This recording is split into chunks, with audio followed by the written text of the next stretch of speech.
बनाया है। Students 4th floor पर आ जाए, वहाँ चाय की व्यवस्था है। लगातार गिरफ्तारियां की जा रही है। पेपर लीक हो गया है। NTA They are tell us how many lawyers are asserting a retest should be happening now. Those who are saying a retest should be happening, it will be a complete retest. Yes. I am saying NTA officials are in. वो email करने को कह रहे हैं. You need not submit.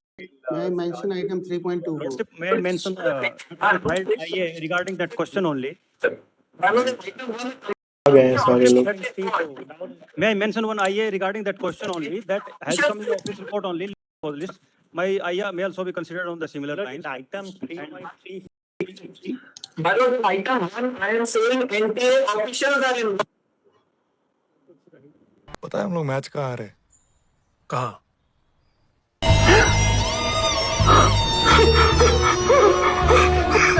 How much do you make in terms of revenue for this? It's about 400 crores and the expenditure is about 300 crores.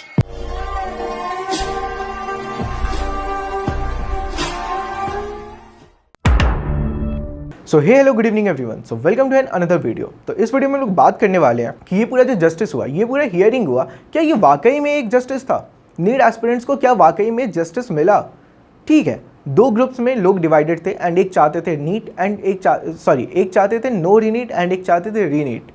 तो वाकई कहीं ना कहीं कुछ लोग कहेंगे कि हाँ ये एक जस्टिस था, बट क्या जस्टिस इस बेसिस पे डिसाइड होना था कि रीनीट होता है या फिर नहीं होता है? नहीं, जस्टिस इस बेसिस पे डिसाइड होना था कि गलती अगर हुई है तो उसकी सज़ा मिले. पर क्या वाकई किसी को सज़ा मिला है यहाँ पर? नहीं. जो मेन लीडर था वो अभी तक नहीं पकड़ा गया. इसके अलावा जो एनटीए ने गलती करी उस पर कोई सुनवाई नहीं हुई. एंड इसके अलावा जो भी बड़े बड़े मिस्टेक्स हुए थे पेपर लीक एंड इसके अलावा जितने भी बड़े दूसरे चीज़, उन सब के ऊपर भी कोई सुनवाई नहीं हुआ, उन सबको भी कोई सज़ा नहीं मिला. ये जो हमारी इस बार की लड़ाई है ना, ये हम जीत कर भी हार गए. नहीं, ऐसा नहीं है कि हम खड़े नहीं हुए, ऐसा नहीं है कि हम लड़े नहीं, और ऐसा भी नहीं है कि हम जीते नहीं. हम जीते पर हमारी जीत छीन ली गई. ऐसा भी नहीं है कि फ़ैसला हमारे हक में नहीं आने वाला था, पर हमारे हक का फ़ैसला भी हमसे छीन लिया गया. ये वीडियो बनाने का हमारा ये मकसद बिल्कुल भी नहीं है कि हम इन सारी चीज़ों को वापस से शुरू कर रहे हैं. बस ये दिखाना चाहते हैं कि मुजरिम भी हमारे सामने था, गवाह भी हमारे सामने था और सबूत भी हमारे सामने था. उसके बावजूद हम केस हार गए. भविष्य में अगर कोई इंसान इन पन्नों को पलट कर देखे तो ये देख सके कि नाइंसाफ़ी कैसे होती है, ये देख सके कि पैसे वाले कैसे जीतते हैं. ये सब बेबुनियादी बस बातें नहीं कर रहे हैं हम. इन सब का सबूत है जो आपको इस वीडियो में आगे देखने को मिलेगा. आप चाहो तो अगर बहुत समय बाद आप इन वीडियोस को देख रहे हो ना, तो आप पन्नों को पलट कर देख सकते हो. इसी चैनल पे हमने लाइव सेशंस में बैठ करके हियरिंग के हर एक चीज़ों को दिखाया है, और इस वीडियो में भी हमने उन सारी हियरिंग्स में से पार्ट्स को निकाल कर दिखाया है. लोग चीख रहे थे कि एनटीए के ऑफिशियल्स इसमें शामिल हैं, पर उनकी बातों को नहीं सुना गया, उनकी माइक को ऑफ कर दिया गया. जो लोग रीटेस्ट की बात कर रहे थे उनको अनसुना कर दिया गया. आप उन सारे शॉर्ट क्लिप्स को आप यहाँ पर देख सकते हो. अभी वीडियो स्टार्ट होने से पहले भी आपने देखा होगा, अभी वीडियो स्टार्ट होने के बाद भी आपको देखने को मिलेगा कि लोग कैसे चीख चीख करके अपनी बातों को रखना चाह रहे थे पर उनकी बातों को नहीं सुना गया. आपको ये भी देखने को मिला होगा कि हमारे आईआईटी के कॉलेज से बेल शेप्ड ग्राफ देखने को मिला, जो उन लोगों का ऑब्जर्वेशन था कि उन लोगों को पिछले और इस साल के सारे एग्जाम्स में एक सिमिलरिटी दिखी एंड बाकी के सारे कॉम्पिटिटिव एग्जाम में एक सिमिलरिटी दिखी, बेल शेप्ड ग्राफ. बट इन सारी हियरिंग्स के दौरान उस बेल शेप्ड ग्राफ की भी कमी को निकाल दिया गया. ये भी दिखाया गया कि वो बेल शेप्ड ग्राफ गलत बताया गया है, उसको बस सही साबित करने की कोशिश करी जा रही है 24 लाख बच्चों को साथ में लेकर के. जबकि वो बेल शेप्ड ग्राफ सिर्फ टॉपर्स यानी कि जो लोग सिलेक्टिव जो लोग स्टूडेंट्स थे उनके बेसिस पे निकालना था, एंड तब उसमें कर्व्स नज़र आते हैं. बट नहीं, उस बात को भी सुना गया बट उसको भी अनसुना कर दिया गया. इस बात को सुनने के बाद सीजीआई ने हाँ में सर हिलाया, बट इसके ऊपर कोई आगे जिक्र नहीं करा. जो भी लोग पेपर स्कैम से रिलेटेड बात करना चाह रहे थे उनकी बातों को नहीं सुना गया, उनकी बातों को बस सुना गया और फिर उनकी बातों को जल्दी भगा दिया गया. 1.5 से 2 घंटे बस एक टॉपिक पर डिस्कशन हुआ कि वो 19 नंबर क्वेश्चन का क्या गलती था, और पूरा का पूरा हियरिंग शिफ्ट कर दिया गया सिर्फ उस एक क्वेश्चन के बात को लेकर के जबकि वो क्वेश्चन उतना मैटर भी नहीं करता था। बट ठीक है, आप इस वीडियो में आगे देख सकते हो बाकी की सारी चीज़ों को। लास्टली मैं एक बात याद दिलाना चाहूँगा कि हमारे पास में ये भी प्रूफ था कि पेपर लीक हुआ, पेपर को सॉल्व करा गया, पेपर को शेयर करा गया, पेपर के आंसर की को शेयर करा गया, और पेपर के फ़ोटोज़ जब सॉल्व हो गए सारे क्वेश्चंस तो उसके फ़ोटोज़ ले करके एक स्टेट से दूसरे स्टेट में भेजा गया। और बस 2 ही स्टेट में ये पकड़ में आया कि पेपर यहाँ से वहाँ गया था, बस इसलिए सिर्फ 2 स्टेट को ही कंसिडर किया गया। इसके आगे कोई जांच, कोई भी इसके ऊपर जांच आगे नहीं करा जा रहा कि दूसरे स्टेट्स में गया या नहीं गया, और जिस डिवाइस से भेजा गया था वो डिवाइस भी अभी इनके पास में नहीं है। उसके बावजूद इन्होंने फैसला सुना दिया, जबकि उस डिवाइस से शायद ये देखने को मिल सकता था कि और कहाँ कहाँ गया पेपर। बट कैसी हमारी व्यवस्था है कि हम महीनों लगाने के बाद भी मुजरिम से ये नहीं निकलवा पा रहे हैं कि कहाँ कहाँ पेपर गया। क्या कर रही है हमारी डिपार्टमेंट? क्या इस भरोसे हम इस देश में बैठे हैं? उम्मीद करते हैं कि हमने इस पूरे वीडियो में सारी बातों का जिक्र करा हो। Thank you. ठीक है, ये तो फिर भी बात की बात है, बट उसके अलावा कुछ चीज़ों को छुपाया गया और कुछ चीज़ों को दबाया गया, जिसको आज इस वीडियो में हम लोग डिस्कस करेंगे। तो इस वीडियो के स्टार्टिंग में आपने एक वीडियो का क्लिप देखा होगा जो हम वापस से यहाँ पे रिप्ले करते हैं एंड इसके बाद अपने बात को कंटिन्यू करते हैं।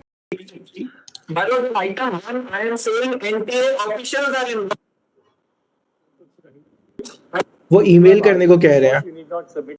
May I mention item 3.2? May I mention IA regarding that question only? आ गए हैं सारे लोग।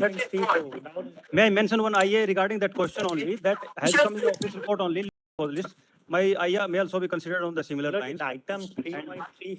Only if the My lord, I'm in item number 24. It is on a completely different tangent. Since 2020, before the Delhi High Court, we have been agitating that the NTA officials are involved in the swapping of my OMR sheets. My lord, in the digital. We'll deal with your case. Ravi Kumar. Same grievance. When the NTA answer sheet was released, I scored almost 509. Interestingly, the Delhi High Court had confiscated the OMRs. All good things. Also, my lord, At the blood, since this is the end of the hearing. Mr. तो आपने इस video clip में देखा कि कैसे Ravi Kumar last second day online sessions के through, जबकि वो कोर्ट नहीं आ सके तो ऑनलाइन सेशंस के थ्रू कोर्ट में ये बात रखना चाह रहे थे कि एनटीए के हायर ऑफिशियल्स इसमें शामिल है, इन सारे स्कैम्स में एनटीए के हायर ऑफिशियल्स शामिल है, बट उनके माइक को म्यूट कर दिया गया। एंड लास्ट डे जब वो कोर्ट में आकर के ये बात कहते हैं तो उनकी बात को इग्नोर कर दिया गया एंड जजेस दूसरे एडवोकेट की बात को सुनने में लग गए। एंड इसके बाद वापस से जजेस थोड़ी देर बाद कहते हैं we have to take a short break and we will continue the court after 5 to 10 minutes. We'll be back in 5 minutes. Dr. Sikri has something, Mr. Okay. End नहीं है. So after we come back after 5 minutes, all right. Then Yes. just come back after 5. Just take a couple. And इसके बाद फिर जजेस चले जाते हैं and जाते जाते भी जब जो हमारे एडवोकेट थे वो कह रहे थे तो फिर जजेस ने कहा कि we will come after 5 to 10 minute and we will listen you. And इतना कह करके जजेस चले जाते हैं। जब वो आते हैं 10 मिनट बाद तो वो फाइनल डिसीजन अपना सुना देते हैं, जबकि इसके बाद कोर्ट रिज्यूम होने वाला था, इसके बाद और भी सुनवाई आगे होने वाली थी। बट ऐसा क्या हुआ इस 10 मिनट में कि जजेस अपने फाइनल डिसीजन पर आ गया? अगर आपने देखा होगा हमारी इस चैनल पे हमने लाइव सेशंस में अटेंड करके पूरे के पूरे हियरिंग को सुना था एंड इसके बाद हमने क्या क्या ऑब्जर्व करा, हम लोग इस टोटल बात को इस वीडियो में बात करने वाले हैं। ओके, तो सबसे पहला केस तो हमें यही देखने को मिला कि जो हमारे रवि कुमार एडवोकेट थे उनको नहीं सुना गया। इसके अलावा हमें ये भी पता चला कि पेपर लीक हुआ था। इसके अलावा हमें ये भी पता चला कि पेपर लीक के बाद में उसको सॉल्व भी करा गया था एंड इसके बाद फिर आंसर्स रटवा करके वापस से भेजे गए थे। तो क्या वाकई इतना बड़ा गैंग सिर्फ 2 स्टेट में ये चीज़ करने के लिए खड़ा रहेगा? इतना बड़ा रिस्क उठाएगा सिर्फ 2 स्टेट में स्कैम करने के लिए? बेशक नहीं। यानी कि जहाँ पर चोरी पकड़ाया वहाँ चोरी हुआ, जहाँ नहीं पकड़ाया वहाँ पर चोरी नहीं हुआ। कहते हैं ना, चोर आज के डेट पे वही है जो पकड़ा गया और ईमानदार आज के डेट पे वही है जो पकड़ा ना गया। आज ईमानदार वो है जिसकी बेईमानी पकड़ी नहीं गई और बेगुनाह वो है जिसका जुर्म पकड़ा ना गया। ये क्या कहा आपने आखिर में? तो बेशक यहाँ पर भी वही खेला हुआ। जिन जिन स्टेट्स में पता चला उन स्टेट्स में पता चला तो फिर हाँ वहाँ पे चोरी हुआ है, पेपर लीक हुआ है। एंड जिन स्टेट्स में पता नहीं चला, जिन स्टेट के बारे में बात आगे नहीं आई, वहाँ पर शायद सीबीआई भी नहीं पहुँच पाई एंड वहाँ पे शायद सीबीआई को इन्वेस्टिगेट करने के बाद भी यही पता चलेगा कि नहीं, कोई चोरी नहीं हुई थी। आज से कुछ महीने पहले मैंने किसी एक यूट्यूबर के मुँह से सुना था, शायद आपने भी सुना हो एंड नाम मुझे याद है बट हम नाम नहीं लेंगे। ओके चलो, बता ही दे। ध्रुव राठी, उन्होंने ये बात कहा था कि जो सुप्रीम कोर्ट है वो रूलिंग पार्टी के जेब में रह करके काम करता है। तब मुझे लगा था क्या बेवकूफ़ों भरी बातें ये कह रहा है, बट आज की डेट पे मुझे ये बात सच्ची लगती है। एंड आई थिंक कि आपको भी शायद कहीं ना कहीं ये बात सच्ची लगती होगी कि सुप्रीम कोर्ट रूलिंग पार्टी के जेब में रह करके काम कर रहा होता है। खैर, हम लोग रूलिंग पार्टी के ऊपर नहीं जाते हैं, लेकिन हाँ, दूसरे केसेस में भी आप देख सकते हो जब भी जो रूलिंग पार्टी रहता है, जो पूरा एक डिसीजन होता है वो उसके ही फेवर में आता है। एंड हम लोग यहाँ पर देख सकते हैं जो हमारा फर्स्ट वीडियो था, हमने उसमें भी इस बात को उठाया था कि हमारे नरेंद्र मोदी इस पूरे केस में कहीं पर भी अपना स्टैंड लेते हुए नजर नहीं आ रहे हैं। इतने बड़े स्कैम होने के बावजूद पेपर लीक के ऊपर में उनका कोई भी एक वीडियो नहीं है या फिर कोई भी उनका एक स्पीच अपने साइड से नहीं है कि ये क्या हो रहा है, क्यों हो रहा है। देश में इसके ऊपर भी सोचने की ज़रूरत है। सर, आप लोग चाहते हो कि इस देश को बहुत बड़ा बनाना है, बहुत आगे लेकर के जाना है, कैसे लेकर के जा सकते हो? सिर्फ अपने चमचों को हर जगह पे बैठा करके? सोचने वाली बात है। आप कैसे अपने सारे कंट्री को रन कर पाओगे जब तक वहाँ पर एक्चुअल में जिम्मेदार इंसान वहाँ पे नहीं बैठे होंगे? आप सिर्फ अपने चमचों को बैठा करके उनसे काम करवाओगे? क्या उनमें परफेक्शन है, उनमें डेडिकेशन है? नहीं ना। यहाँ पर से आप MBBS कॉलेज में भेज दे रहे हो, उतने घंटे जो पढ़ने होते हैं, क्या बच्चे वहाँ पे पढ़ पाएंगे? वो लोग जो यहाँ पर से पैसे दे करके जा रहे हैं वो आगे भी पैसे देकर के पास होंगे? उनके पास नॉलेज नहीं है सर। किस बेसिस पर आप उनको हाथ में पूरे ऑपरेशन थिएटर में एक हथियार लेकर के आप खड़ा कर दोगे एक इंसान के सामने? ये सही नहीं है।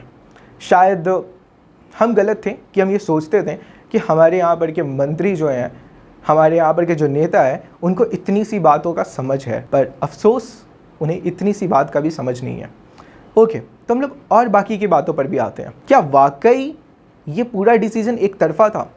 शायद हाँ, क्योंकि मुझे लगता है कि अगर आपके अगेंस्ट में कोई इंसान कुछ बोल रहा है तो आप उस बात को सुनोगे, क्योंकि आपको उसको काउंटर करके रिप्लाई करना है। बट आप यहाँ पे एक वीडियो देख सकते हो last second day and last third day के हियरिंग का, जिसमें कि जो NTA के एडवोकेट्स हैं वो आराम से बैठे हुए हैं एंड नीचे देख रहे हैं। उन्हें पूरे कोर्ट की हियरिंग से कोई मतलब नहीं है, ऐसा लग रहा है। वो आराम से नीचे देख रहे हैं। ओके, कुछ लोग कहेंगे कि वो नीचे देख करके अपने फाइल्स को देख रहे होंगे, बट आपको सुनना चाहिए ना, क्योंकि आपको काउंटर करना है। थोड़ी देर बाद आपको उसका रिप्लाई करना है कि हाँ, उन्होंने जो कहा है मैं उसका एक काउंटर पॉइंट में अपनी बातों को रखूंगा। और आप ये कब कर पाओगे? जब आप सामने वाले की बातों को सुनोगे ध्यान से, जब आप उनकी बातों को सुनोगे और फिर आपको एक आइडिया लगेगा कि आपको बोलना क्या है। लेकिन आप कब नहीं सुनोगे? सिर्फ दो केस हो सकते हैं, या तो आपको कोई मतलब नहीं रहेगा इस पूरे केस से, या फिर आपको पता रहेगा कि ये केस आप ही जीतने वाले हो। एंड इस वीडियो में आप लोग देख सकते हो, मैं थोड़ा सा इसको फास्ट फॉरवर्ड करने का कोशिश करूंगा, क्योंकि ये लोग आधे घंटे 1 घंटे तक बस ऐसे ही सर झुकाए बैठे हुए थे एंड इनको कोई मतलब नहीं है पूरे केस की हियरिंग का। कोई भी बात ये लोग ध्यान से सुनते नजर ही नहीं आ रहे थे। लास्टली इनके वीडियोस को रिमूव कर दिया गया और उसके बाद भी ये लोग शांति से आराम से बस बैठे हुए थे सर झुका के, जैसे मज़े में कि केस का पूरा डिसीजन इनके फेवर में आने वाला है। एंड लास्टली जब एक बात आप ध्यान दोगे, जब हमारे जजेज उठ करके जा रहे थे तो कुछ मजाकिया बातें चल रही थी। ओके, हम उस क्लिप को यहाँ पर प्ले करना चाहेंगे एंड आई थिंक कि आपको इससे कुछ रिलेशन समझ में आए। बट ठीक है, ये बस एक हम शक पैदा करने जैसा चीज़ नहीं कर रहे हैं। ऑब्जर्व करने वाली बात है कि अगर कोर्ट रन होना था एक शॉर्ट ब्रेक के बाद में, वापस से ये पूरा केस रिज्यूम होने वाला था, तो एक फाइनल डिसीजन क्यों आ गया? क्या हुआ आखिर इस 10 मिनट में जो कि एक फाइनल डिसीजन इस 10 मिनट के बाद आ गया? क्या 4th फ्लोर पे चाय मिल रहा था या आज समोसा भी मिल रहा था? ओके, ये कॉमेडी हटा करके बात करते हैं। तो जैसा कि मेन पार्ट क्या था इस पूरे स्कैम का, पेपर लीक हुआ है, पेपर सॉल्व कराया गया है एंड बाकी स्टेट्स में क्या क्या कंडीशंस है, इन सारी बातों पर बात होना था। बट ज़्यादा जोर किस बारे में बात करने पर दिया गया? वो 19th नंबर क्वेश्चन। आप लास्ट सेकेंड डे का हियरिंग जाकर के सुनोगे, आपको दिखेगा टोटल 1.5 घंटे से 2 घंटे लंच ब्रेक के बाद का जो पूरा 1.5 से 2 घंटे का जो पूरा केस था, उन सारे केस में सिर्फ उस 19 नंबर क्वेश्चन पे डिस्कशन हुआ है, जो कि नेक्स्ट डे चेंज कर दिया गया ये कह करके, मतलब कोर्ट को वापस से एक डेट दिया गया ये कह करके इस केस को कि यहाँ पर IIT दिल्ली के प्रोफेसर से ये बात पूछा जाएगा, कंफर्म किया जाएगा कि इस क्वेश्चन का कौन सा ऑप्शन सही है कौन सा नहीं है। वाकई क्या ये टॉपिक सिर्फ ये एक क्वेश्चन 2 घंटा लेने का था? 2 घंटे तक इसके ऊपर डिस्कशन होना था एंड इसके बावजूद लास्ट डे भी इसके ऊपर कुछ ना कुछ टाइम कंज्यूम किया गया पूरे डिस्कशन करके, जबकि ये इतना बड़ा टॉपिक था ही नहीं। हमें चाहिए था कि अगर स्कैम हुआ है तो रीनीट कराया जाए और स्कैम हुआ है या नहीं इसके ऊपर बात किया जाए। बट इसके ऊपर जब भी डिस्कशन हुआ तो फिर कोर्ट में हुड्डा सर जो थे उनको, या फिर कोई दूसरे ऐसे एडवोकेट जो सिर्फ रीनीट के ऊपर बात कर रहे थे, उन सबको नीचे बैठा दिया गया। एंड एक सबसे बड़ी बात जो कि हमारे CJI बार बार पूछ रहे थे कि आपका क्या, आप किस साइड से हो, रीनीट चाहते हो, ये बात वो बार बार कंफर्म कर रहे थे। एंड जब वो कह रहे थे रीनीट चाहते हैं, उसके बाद फिर उनके माइक को या तो म्यूट किया जा रहा था या फिर उनकी बातों को इग्नोर किया जा रहा था। हम इसका प्रूफ भी देंगे आपको, 2-3 ही हम क्लिप्स को आपको शो कर सकते हैं, क्योंकि उन पूरे में से क्लिप्स को छांट पाना बहुत टाइम टेकिंग होगा, क्योंकि 5-5 घंटे 6-6 घंटे के ऐसे वीडियोज़ हैं, उन सबको देख करके छांटना मेरे अकेले के लिए बहुत ज़्यादा मुश्किल है। बट अगर आप पूरा हियरिंग देखे होगे तो आप ये बात याद कर सकते हो। बाकी प्रूफ के लिए हम कुछ वीडियोज़ को यहाँ पर प्ले ज़रूर कर देंगे। They are tell us how many lawyers are asserting a retest should be happening now. Those who are saying a retest should be happening, it should be a complete retest. ये सारी चीज़ों को observe करा कि court सिर्फ एक side से ही बातें कर रहा था, कोर्ट स्कैम्स के ऊपर उतनी बातें नहीं कर रहा था, कोर्ट पेपर लीक को लेकर के उतनी ज़्यादा बातें नहीं कर रहा था, या फिर बातें हो भी रही थी जो एडवोकेट कह रहे थे उनकी बातों को उतना ज़्यादा सीरियसली ज़्यादा ध्यान से नहीं सुन रहा था ज़्यादा लंबे टाइम के लिए। सो ये सारी बातें मेरे को बहुत ज़्यादा बुरी लगी और शायद लगा मेरे को कि ये पूरा हियरिंग, ये पूरा केस सिर्फ एक तरफा था। दूसरी साइडों की बात शायद पहले से डिसाइडेड थी कि लास्ट डिसीजन क्या होने वाला है। इन सब के बावजूद एनटीए के, चलिए ठीक है, ये बात कहीं ना कहीं आ गया कि paper leak and scams and all सब कुछ, बट इसके बाद में एक लास्ट पार्ट तो फाइनल हुआ ना कि ये गलती में से कुछ गलतियां एनटीए की तरफ से भी थी। एनटीए का भी इसमें अपना कुछ समझदारी ना दिखाना एक बड़ा रोल था, जो ठीक है सारी गलतियों को एक साइड रख देते हैं। एंड जो पेपर ऑटो रिक्शा में जा रहा था, ये किसका पार्ट था? ये भी तो एनटीए के अंडर में था ना। क्यों पेपर्स ऑटो रिक्शा में जा रहे थे? इसके ऊपर कोई बात नहीं हुआ, कोर्ट ने इसके ऊपर कोई सज़ा नहीं सुनाया, क्यों? एंड इन सब के बाद जो मैंने आपसे सबसे पहले दिन कहा था कि हमें एक चीज़ ऑब्जर्व करने को मिल रहा है कि हमारे जो एजुकेशन मिनिस्टर हैं वो भी एबीवीपी से शामिल थे, एंड इसके अलावा जो हमारे एनटीए के चेयरमैन थे वो भी एबीवीपी के मेंबर्स रह चुके हैं। एंड शायद इसलिए हमारे एजुकेशन मिनिस्टर एनटीए को सपोर्ट कर रहे थे। एंड हम लोग आज देख सकते हैं कि जैसे ही ये पूरा हियरिंग ख़त्म होता है तो हमारे एजुकेशन मिनिस्टर का एक ट्वीट आता है, उनका एक शायद स्पीच आता है जिसमें वो कहते हैं अच्छाई की जीत हुई, सॉरी सच्चाई की जीत हुई। वाकई क्या एक सच्चाई था ये, एंड इसकी जीत हो गई? ये पूरा का पूरा एक सोचा समझा चाल था, ये पूरा का पूरा एक सोचा समझा बस एक दिखावा था, जिसमें कि ये बस दिखावा करने की कोशिश करी जा रही थी कि ये डेमोक्रेटिक कंट्री है एंड यहाँ पर पूरे तरीके से सबका सुना जाता है, सुना सबका जाता है बट किया अपना जाता है। यहाँ पर वही चीज़ हम लोगों को देखने को मिलता है एंड हम लोग देख सकते हैं कि आज हमारे साथ वही हो रहा है। खैर, ये पूरा जो केस है, इन सारी चीज़ों को आप समझने के लिए आप शायद एक मूवी भी है, आप उसको देख सकते हो। शायद वो मूवी पास्ट में बनाया गया था बट फ्यूचर को लेकर के बनाया गया था, एंड पहले भी इसी तरीके से चीटिंग्स कराई जाती थी। वाई चीट इंडिया करके एक मूवी है जिसको आप लोग शायद देख सकते हो, जिसमें आप लोगों को देखने को मिलेगा कि ये पूरे चीज़ इस साल कैसे कैसे हुआ है। एंड इतनी सी बात किसी को समझ नहीं आती है। उस मूवी में भी दिखाया गया है कि ये जो गैंग है छोटा सा, ये सिर्फ एक छोटा सा गैंग इतना बड़ा रिस्क सिर्फ इसलिए नहीं लेगा कि 2 स्टेट में पेपर लीक करवाएंगे। वो अपने हर जगह के स्टूडेंट्स को भेजेगा, हर स्टेट में भेजेगा पेपर्स को, जहाँ तक वो पहुँच सकता है, जितना मैक्सिमम पहुँच सकता है। एंड जजेस ने ये बात पहले कहा था, मैंने भी ये बात पहले कहा था कि जजेस ये बात सिर्फ सुनाने के लिए कह रहे हैं कि एनटीए को बहुत सख्त से सख्त सज़ा मिलेगा अगर एक भी बच्चे के साथ कुछ भी कॉम्प्रोमाइज़ हुआ होगा तो, एंड या फिर सैंक्टिटी ऑफ एग्ज़ाम अगर कॉम्प्रोमाइज़ हुआ होगा तो। हुआ ना, पेपर लीक हुआ ना, बट क्या सुनने को मिला हमें? सिर्फ 2 स्टेट में हुआ एंड इसलिए कुछ भी नहीं सुनाएंगे।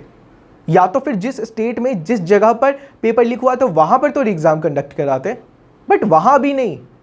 एंड क्या गारंटी? और सबसे बड़ी बात, जिस डिवाइस से पेपर लीक हुआ था वो डिवाइस भी इनके हाथ में अभी तक नहीं है।